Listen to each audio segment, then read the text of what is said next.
भारतीय संविधान की प्रस्तावना में दिए हुए शब्दों का क्रम।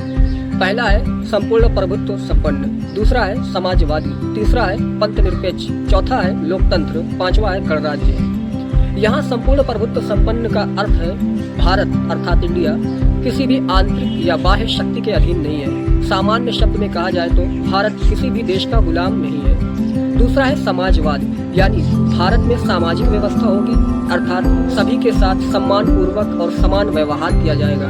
भारत का जो समाजवाद है वो कार्ल मार्क्स का समाजवाद नहीं है, बल्कि गांधी जी और नेहरू जी का मिला हुआ समाजवाद का रूप है। पंथ निरपेक्ष, भारत का कोई भी राज धर्म नहीं है। भारत में सभी धर्मों के साथ सम्मान और समान व्यवहार किया जाता है। जैसे सऊदी अरबिया का एक धर्म है, उस तरह से भारत का धर्म नहीं है। चौथा है लोकतंत्र, यानी भारत का जो शासन चलाने वाले लोग हैं वो चुनकर आएंगे। और किसके द्वारा चुनकर आएंगे? तो भारत की जनता द्वारा, यानी जनता के द्वारा, जनता के लिए जनता का शासन ही लोकतंत्र है। जबकि गणराज्य, यानी जो भारत का राज्य प्रमुख है वो चुनकर आएगा, न कि वंशानुगत होगा। जैसे पहले राजा का बेटा राजा होता था, ठीक वैसे अब भारत में नहीं है, यानी राष्ट्रपति जो भारत का राज्य प्रमुख है उसका चुनाव होगा।